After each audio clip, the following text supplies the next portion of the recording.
Un empresario denuncia amenazas por parte de uno de sus trabajadores, quien por años fue el encargado de la ciberseguridad de su empresa. Se trata de un conocido hacker que cuando solo tenía 15 años se hizo famoso en el rubro de los ataques informáticos. Ahora, 13 años después, habría vuelto a cometer delitos cibernéticos. En medio de la noche, la Policía de Investigaciones llega a este domicilio en la ciudad de Chillán. Buscan a una persona que ha cometido diversos delitos desde la comodidad de su casa. Hablamos de un hacker, pero no de uno cualquiera.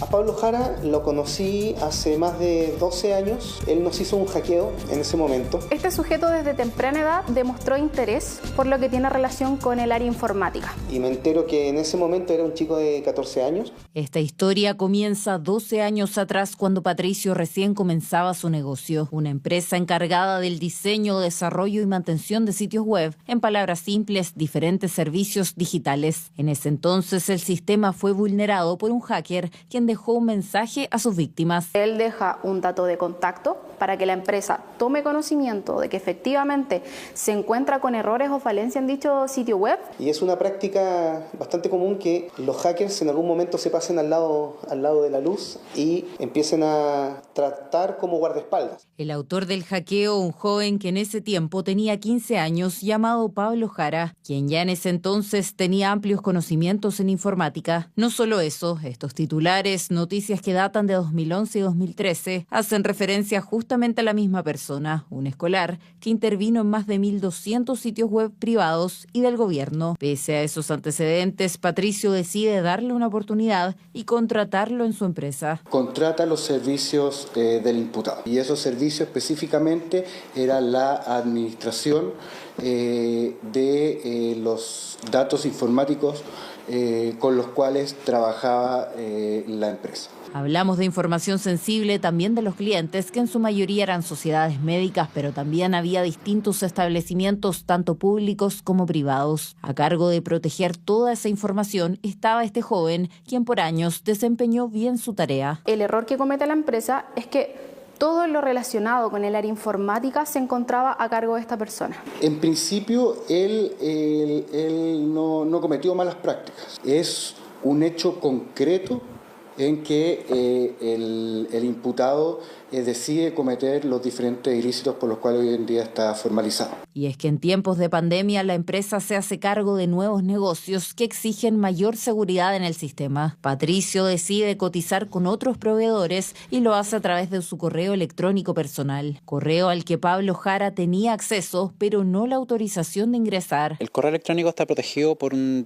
derecho de hecho constitucional, por lo tanto tiene una protección de inviolabilidad. Por lo tanto, nadie puede accesar a los correos electrónicos, incluso cuando hay consentimiento. O sea, yo podría decir, ¿sabes qué? Doy acceso a los únicos correos que yo puedo accesar como empresa son a los correos que son genéricos, son como contacto, ventas, pero cuando es con nombre y apellido, no se puede accesar. Allí es donde se configuraría el primer delito. Al ingresar al correo electrónico de quien es su jefe, el joven se percata de que la empresa está cotizando los servicios que él mismo ofrece, pero con otras entidades. Allí es cuando el panorama cambia rotundamente. Cuando se entera, ¿no es cierto?, de esta cotización, él decide generar un verdadero blackout de la empresa. Decide de manera unilateral, sin aviso, sin nada, a bajar todos los servicios y a secuestrar toda la información. Roba el 100% de información de la empresa. Es decir, esta empresa, al ser víctima de este delito, es como si nunca hubiese existido. Y me llama y me dice, ¿me quieres cambiar? Yo no te acepto esto. Así que me aburrí y yo elimino todo. Y en ese momento él nos dice, yo borré todo, ya no hay nada. A ver cómo te las arreglas ahora. En paralelo, la víctima de este ciberataque comienza a recibir mensajes amenazantes e incluso un audio vía WhatsApp. En ellos, el joven reconoce la autoría de la caída del sistema y su molestia con el dueño de la empresa. Desde el momento del ataque en adelante, por los siguientes 2-3 meses, Pablo no dejó de hostigarme mandando mensajes. Esta persona me llamaba solo para reírse y decirme, viste que el control lo tenía yo, sal con cuidado de tu casa, recuerda que sé dónde vives. En el momento en que estábamos haciendo la denuncia en Carabineros, el día 5 de enero, Empieza a escribirme en ese momento. Yo le muestro al carabinero, le muestro lo que me estaba pasando en tiempo real.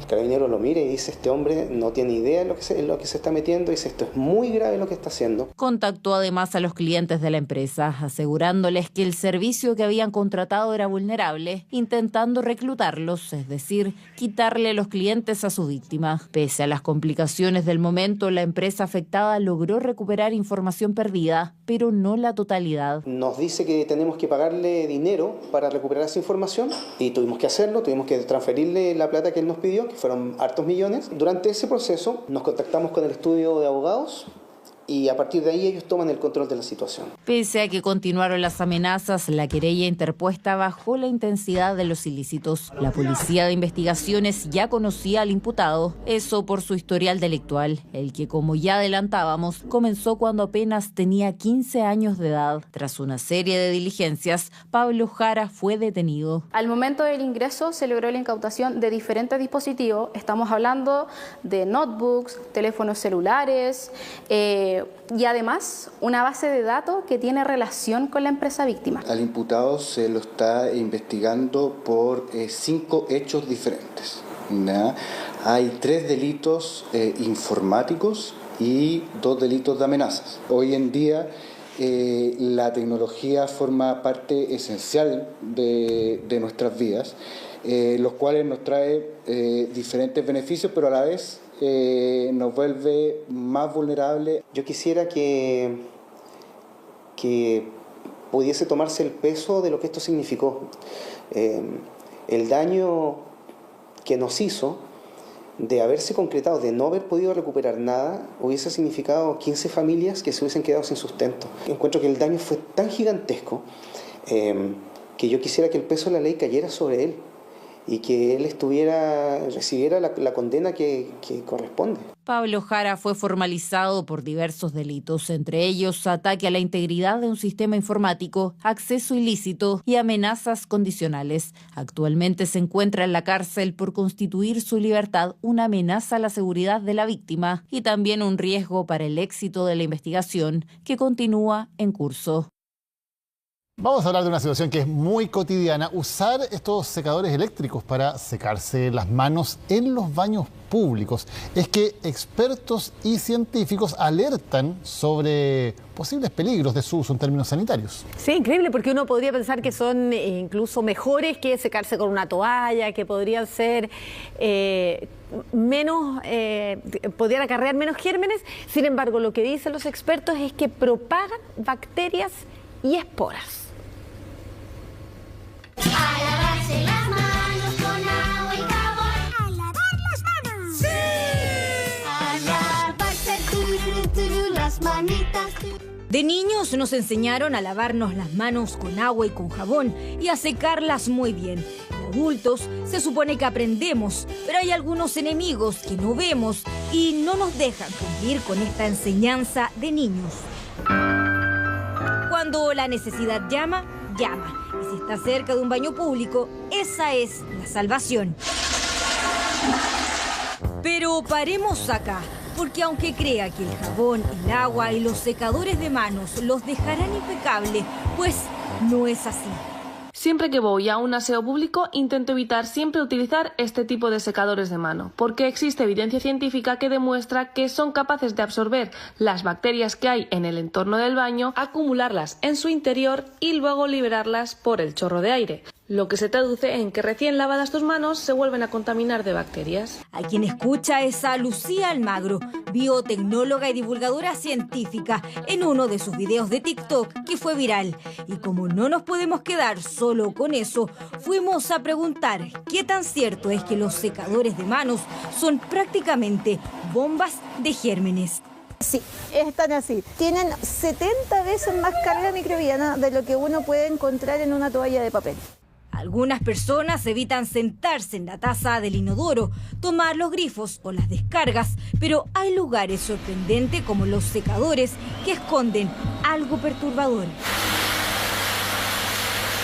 Cualquier tipo de secador de aire lo que hace es consumir aire, ¿no es cierto? Entra aire a través de la maquinaria del secador y empieza a acumular dentro más la humedad que existe dentro de los espacios de cualquier baño y la cantidad de personas que hay, una gran cantidad de bacterias, muchas de ellas patógenos humanos, y una gran cantidad de hongos.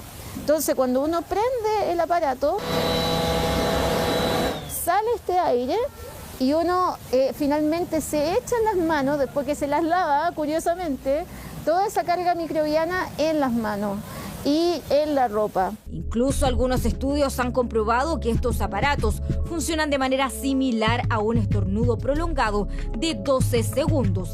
Lo más peligroso, de todas maneras, es la situación inmediata al impacto por el aire, ¿cierto? Eso como punto número 1. Pero también se demuestra que existe dispersión en lejanía, ¿ya? Y eso significa que inclusive este material particulado, estos aerosoles, podrían incluso salir fuera del baño y por lo tanto todo lo que está alrededor del baño, por ejemplo, si hubiese personas fuera del baño, por ejemplo, esperando a alguien, bueno, esas personas también van a estar expuestas a estos impactos. El aire expulsado por estos dispositivos puede dispersar gotas de agua que contienen gérmenes hasta una distancia de 2 metros y permanecer en el aire hasta 15 minutos, lo que incrementa el riesgo de infección en espacios cerrados. Si a esto nosotros le sumamos, por ejemplo, la propia suciedad provocada por las descargas de los inodoros, ¿cierto? Se va a generar un flujo de microorganismos de manera ambiental. Se genera esta nube, ¿no es cierto?, este aire contaminado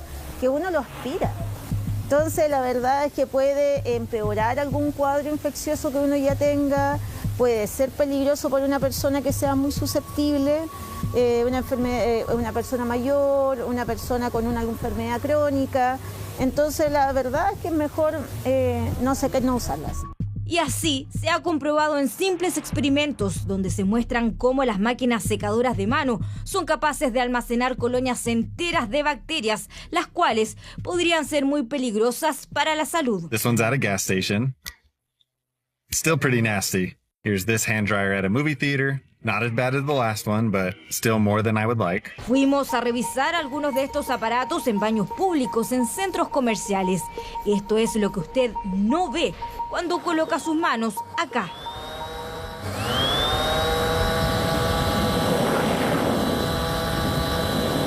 Y esto no es para nada grato de observar, porque es acá donde dicen los científicos que en las superficies internas de los secadores de manos es donde se pueden albergar hasta 48 veces más bacterias que el asiento de un inodoro.